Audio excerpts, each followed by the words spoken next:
ಇನ್ನು ಬಿಕ್ಲು ಶಿವ ಕೊಲೆ case Byrathi ಬಸವರಾಜ್ಗೆ CID ಸಂಕಷ್ಟ ಎದುರಾಗಿದೆ. ಭೈರತಿ ಬಸವರಾಜ್ಗೆ ಜೈಲೋ ಕಸ್ಟಡಿನೋ ಅನ್ನೋ ಕುತೂಹಲ ಇದೆ.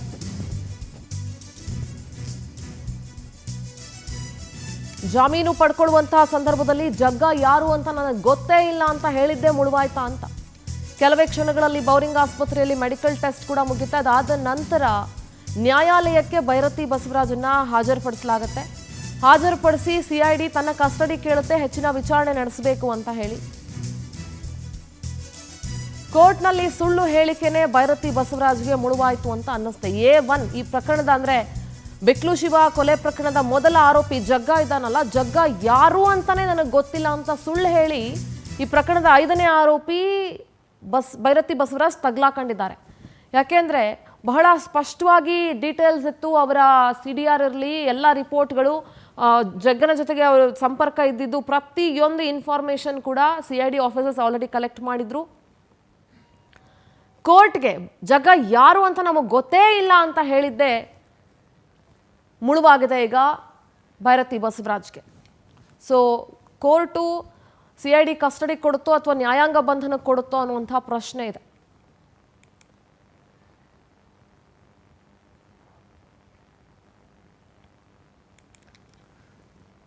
ಕೆಲವೇ ಕ್ಷಣಗಳಲ್ಲಿ ಭೈರತಿ ಬಸವರಾಜ್ ಅವರ ಮೆಡಿಕಲ್ ಟೆಸ್ಟ್ ಬೌರಿಂಗ್ ಆಸ್ಪತ್ರೆಯಲ್ಲಿ ಮುಕ್ತಾಯ ಆಗುತ್ತೆ. ನಿನ್ನೆ ದೇವನಹಳ್ಳಿ ಏರ್ಪೋರ್ಟ್ನಿಂದಲೇ ನೇರವಾಗಿ ಅವರನ್ನ CID ಪೊಲೀಸರು, CID ಅಧಿಕಾರಿಗಳು ವಶಕ್ಕೆ ಪಡ್ಕೊಂಡಿದ್ರು.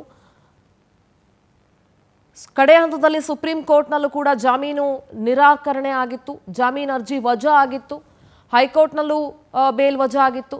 ಸೊ ಬೇರೆ ಆಪ್ಷನ್ ಇರಲಿಲ್ಲ ಭೈರತಿ ಬಸವರಾಜ್ ಅವ್ರಿಗೆ.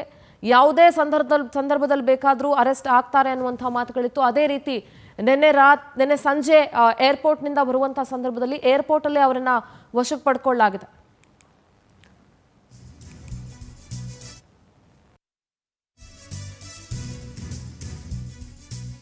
ಆಗಿಲ್ವಾ ಭೈರತಿ ಬಸವರಾಜ್ ಪ್ರಭಾವ? ಮಾಜಿ ಸಚಿವ ಭೈರತಿ ಬಸವರಾಜ್ ಆಪ್ತನಿಗೆ ಪೊಲೀಸರ ರಕ್ಷಣೆ. 820 ಆರೋಪಿ ನಂಬರ್ 20 ಅಜಿತ್ಗೆ ಪೊಲೀಸರೇ ರಕ್ಷಣೆ ಕೊಡ್ತಾ ಇದ್ದಾರೆ. ಪೊಲೀಸ್ ಕ್ಯಾಪ್ ಇಂದ ಮುಖ ಮುಚ್ಕೊಂಡಿದ್ದಾರೆ. 820 ಅಜಿತ್ ಜೀಪ್ನಲ್ಲಿ ಕರ್ಕೊಂಡು ಹೋಗ್ಬೇಕಾದ್ರೆ ಅಜಿತ್ಗೆ ಪೊಲೀಸ್ ಕ್ಯಾಪ್ ರಕ್ಷಣೆ. ಕೈಯಲ್ಲಿ ಪೊಲೀಸ್ ಟೋಪಿ ಹಿಡಿದು ಮುಖ ಮುಚ್ಕೊಂಡಿದ್ದಾನೆ ಅಜಿತ್. ಅಜಿತ್ ಕೈಗೆ ಪೊಲೀಸ್ ಕ್ಯಾಪ್ ಅನ್ನ ಕೊಟ್ಟವ್ರು ಯಾರು ರಕ್ಷಣೆಗೆ ನಿಂತ್ಕೊಂಡಿದ್ದಾರೆ? ಆಪ್ತನಿಗೆ ಈ ಪರಿ ರಕ್ಷಣೆ ಮಾಡಿಬಿಟ್ರೆ ಶಾಸಕ ಭೈರತಿಗೆ ಇನ್ನೆಷ್ಟು ರಕ್ಷಣೆ ಕೊಡಬೇಡ. ನೋಡಿ, ಆ ಕ್ಯಾಪ್ ಅಲ್ಲಿ ನೀವು ದೃಶ್ಯ ನೋಡ್ತಾ ಇರ್ಬೋದು. ಆತನ ಕೈಗೆ ಪೊಲೀಸ್ ಕ್ಯಾಪ್ ಹೇಗೆ ಸಿಕ್ತು ಅಂತ. ಪೊಲೀಸರಿಗಾದ್ರೂ ಹೇಗ್ರಿ ಮನ್ಸು ಬರುತ್ತೆ ಆ ಕ್ಯಾಪ್ ಕೊಡೋದಕ್ಕೆ? ಅದಕ್ಕೊಂದು ಬೆಲೆ ಇಲ್ವಾ? ಅದಕ್ಕೆ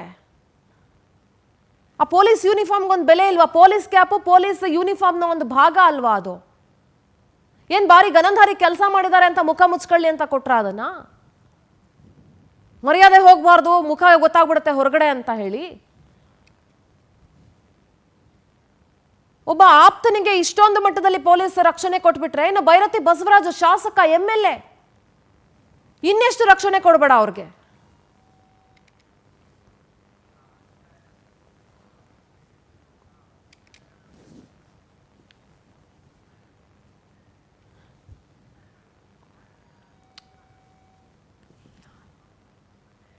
ನಮ್ಮ ಪ್ರತಿನಿಧಿ ವೆಂಕಟೇಶ್ ನೇರ ಸಂಪರ್ಕದಲ್ಲಿ ಜಾಯ್ನ್ ಆಗ್ತಾ ಇದ್ದಾರೆ. ವೆಂಕಟೇಶ್, ಒಂದು ಜೈಲೋ ಅಥವಾ ಪೊಲೀಸ್ ಕಸ್ಟಡಿನೋ ಅನ್ನುವ CID ಕಸ್ಟಡಿನೋ ಅನ್ನುವಂಥ ಪ್ರಶ್ನೆ ಇದೆ. ಇನ್ನು ಎಷ್ಟೊತ್ತಾಗ್ಬೋದು ಮೆಡಿಕಲ್ ಟೆಸ್ಟ್ ಮುಗಿಯೋದಕ್ಕೆ? ಏನು ಕಥೆ ವೆಂಕಟೇಶ್? ಸಿಂಧೂರ, ಈಗಾಗಲೇ ಪ್ರಕರಣದ 20ನೇ ಆರೋಪಿಯಾಗಿರುವಂಥ ಅಜಿತ್ನನ್ನು ಕರ್ಕೊಂಡೋಗಿ ಮೆಡಿಕಲ್ ಟೆಸ್ಟ್ ಮಾಡಿ ಮುಗಿಸಿದ್ದಾರೆ. ಈಗ ಶಾಸಕ ಭೈರತಿ ಬಸವರಾಜ್ ಅವರನ್ನು ಮೆಡಿಕಲ್ ಟೆಸ್ಟ್ಗೆ ಕರ್ಕೊಂಡು ಹೋಗಬೇಕು. ಇನ್ನೇನು ಕೆಲವೇ ಕ್ಷಣಗಳಲ್ಲಿ ಕರೆದುಕೊಂಡು ಹೋಗ್ತೀವಿ ಅಂತ ಕೂಡ ಹೇಳ್ತಾ ಇದ್ದಾರೆ. ಅಲ್ಲಿವರೆಗೂ ಕೂಡ ಈಗಾಗಲೇ ಕೆಲವು ವಿಚಾರಕ್ಕೆ ಸಂಬಂಧಪಟ್ಟಂತೆ ವಿಚಾರಣೆಯನ್ನು ಕೂಡ ಮಾಡಿದ್ದಾರೆ, ಕೆಲವು ಹೇಳಿಕೆಗಳನ್ನು ಕೂಡ ದಾಖಲಿಸಿಕೊಂಡಿದ್ದಾರೆ. ಆದರೆ ಮೆಡಿಕಲ್ ನಂತರ ಕೋರ್ಟ್ಗೆ ಹಾಜರು ಮಾಡಬೇಕು. ಅಲ್ಲಿಂದ ಅಧಿಕೃತವಾಗಿ ಕಸ್ಟಡಿಗೆ ಕೊಟ್ಟ ನಂತರ ಅವರ ವಿಚಾರಣೆಯ ಹೇಳಿಕೆಗಳನ್ನು ದಾಖಲಿಸಿಕೊಳ್ಳುವಂಥ ಕೆಲಸವನ್ನು ಅಧಿಕಾರಿಗಳು ಮಾಡ್ತಾರೆ. ಸದ್ಯ ಈಗ 3 ಗಂಟೆ ಒಳಗಡೆ ಮೆಡಿಕಲ್ಗೆ ಕರ್ಕೊಂಡು ಹೋಗ್ತಾರೆ. 3:15ಕ್ಕೆ ನ್ಯಾಯಾಲಯಕ್ಕೆ ಹಾಜರುಪಡಿಸಬೇಕಂತ ಹೇಳಿ ಒಂದು ಸಮಯವನ್ನು ಪಡೆದುಕೊಂಡಿದ್ದಾರೆ ಅನ್ನುವಂಥ ಮಾಹಿತಿ ಕೂಡ ಲಭ್ಯ ಆಗ್ತಾ ಇರುವಂಥದ್ದು. ಆ ಒಂದು ಸಮಯಕ್ಕೆ ಕರೆದುಕೊಂಡು ಹೋಗುವಂಥ ಸಾಧ್ಯತೆ ಇದೆ. ಸದ್ಯ ಈಗ ಕೆಲವೊಂದು ಪ್ರಾಥಮಿಕ ಹಂತದ ತನಿಖೆಯನ್ನು ಕೂಡ ಸದ್ಯ ಅಧಿಕಾರಿಗಳು ಮುಂದುವರಿಸಿರುವಂತಹದ್ದು. ಸಿಂಧೂರ, ಥ್ಯಾಂಕ್ ಯು ವೆಂಕಟೇಶ್ ನಿಮ್ಮೆಲ್ಲ ಡೀಟೇಲ್ಸ್ಗಾಗಿ. ನಮ್ಮ ಪ್ರತಿನಿಧಿ ಸುಚಿತ್ರಾ ನೇರ ಸಂಪರ್ಕದಲ್ಲಿ ಜಾಯ್ನ್ ಆಗ್ತಾ ಇದ್ದಾರೆ. ಸುಚಿತ್ರಾ, ಅರೆಸ್ಟ್ ಆದರೂ ಕೂಡ ಭೈರತಿ ಬಸವರಾಜ್ ಅವರ ಪ್ರಭಾವ ಕಡಿಮೆ ಆಗಿಲ್ಲ ಅಂತ ಅನ್ಸುತ್ತೆ. ಯಾಕೆಂದ್ರೆ ಅವರ ಆಪ್ತ ಪೊಲೀಸ್ ಕ್ಯಾಪ್ ಇಟ್ಕೊಂಡು ಒಬ್ರು ಪಕ್ಕದಲ್ಲಿ PC ಕೂತ್ಕೊಂಡಿರ್ತಾರೆ ಕಾನ್ಸ್ಟೇಬಲ್, ಅವರ ಕ್ಯಾಪ್ ಇಟ್ಕೊಂಡು ಮುಖ ಮುಚ್ಕೊಳ್ತಾರೆ ಅಜಿತ್ಗೆ ಇಷ್ಟೊಂದು ರಕ್ಷಣೆ ಸಿಕ್ಬಿಟ್ರೆ ಇನ್ನು ಭೈರತಿಗೆ ಯಾವ ಮಟ್ಟಕ್ಕೆ ರಕ್ಷಣೆ ಸಿಗ್ಬೋದು ಸುಚಿತ್ರಾ? ಖಂಡಿತ ಸಿಂಧೂರ, ಏನಂತ ಹೇಳಿದ್ರೆ ಈ ಒಂದು ಬಿಕ್ಲು ಶಿವ ಕೊಲೆ ಪ್ರಕರಣ ಸಂಬಂಧ 20ನೇ ಆರೋಪಿಯಾಗಿರುವಂತಹ ಅಜಿತ್ ನನ್ನ ನಿನ್ನೆ ಕಸ್ಟಡಿಗೆ ಪಡೆದುಕೊಂಡು CID ಅಧಿಕಾರಿಗಳು ತನಿಖೆಯನ್ನ ಮಾಡ್ತಾ ಇರುವಂತದ್ದು. ಜೊತೆಗೆ ರೆಗ್ಯುಲರ್ ಚೆಕಪ್ಗೆ ಅಂತ ಹೇಳಿ ಮೆಡಿಕಲ್ ಟೆಸ್ಟ್ಗೆ ಅಂತ ಹೇಳಿ ಬೋರಿಂಗ್ ಆಸ್ಪತ್ರೆಗೆ ಬಂದಿರ್ತಾರೆ.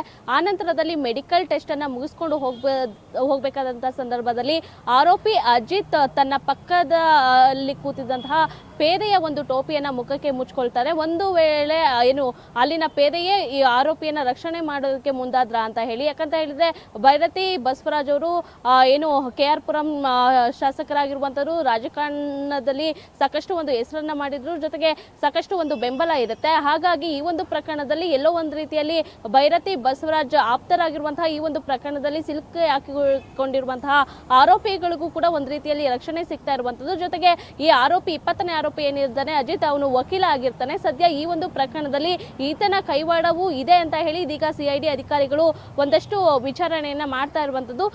ಅಂದಾಗೆ BNS ಅಡಿಯಲ್ಲಿ ಆರೋಪಿಗೆ ಒಂದಷ್ಟು ರಕ್ಷಣೆಯನ್ನ ನೀಡಬೇಕಾಗುತ್ತೆ. ವೈದ್ಯಕೀಯ ತಪಾಸಣೆಗೆ ಬಂದಂತ ಸಂದರ್ಭದಲ್ಲಿ ಆರೋಪಿಗೆ ಯಾವುದೇ ರೀತಿಯ ಹಲ್ಲೆ ಆಗದೆ ಇರೋ ರೀತಿಯಾಗಿ ನೋಡ್ಕೋಬೇಕಾಗುತ್ತೆ. ಜೊತೆಗೆ ತಾವು ಇಷ್ಟಪಡುವಂತಹ ವಕೀಲರನ್ನ ಭೇಟಿ ಮಾಡುವಂತಹ ಅವಕಾಶ ಇರುತ್ತೆ. ಈ ಅವಕಾಶವನ್ನ ಬಿಟ್ಟು ಪೊಲೀಸರ ಒಂದು ಸಮವಸ್ತ್ರಕ್ಕೆ ಅಂತ ಕೊಟ್ಟಂತ ಸಂದರ್ಭದಲ್ಲಿ ಅವರ ಒಂದು ಟೋಪಿಯ ಮಹತ್ವವೂ ಕೂಡ ಇರುವಂತದ್ದು. ಆ ಟೋಪಿಯನ್ನ ಆರೋಪಿಗೆ ಕೈಗೆ ಕೊಟ್ಟು ಆರೋಪಿಯನ್ನ ಒಂದು ರಕ್ಷಣೆ ಮಾಡ್ತಾರೆ ಅಂತ ಹೇಳಿದ್ರೆ ಪೊಲೀಸ್ ಪೇದೆ ಯಾವ ರೀತಿಯಾಗಿ ಕರ್ತವ್ಯವನ್ನ ನಿರ್ವಹಿಸ್ತಾ ಇದ್ದಾರೆ, ಪೊಲೀಸ್ ಇಲಾಖೆ ಒಂದ್ ರೀತಿಯಲ್ಲಿ ಆರೋಪಿಗಳನ್ನ ರಕ್ಷಣೆ ಮಾಡೋದಕ್ಕೆ ಮುಂದಾದ್ರ, ಇದರಲ್ಲಿ ಭೈರತಿ ಬಸವರಾಜ್ ಅವರ ಒಂದಷ್ಟು ಏನು ಸಪೋರ್ಟ್ ಇದೆಯಾ ಅಂತ ಹೇಳಿ ಒಂದಷ್ಟು ಪ್ರಶ್ನೆಗಳು ಕೂಡ ಉದ್ಭವ ಆಗುತ್ತೆ.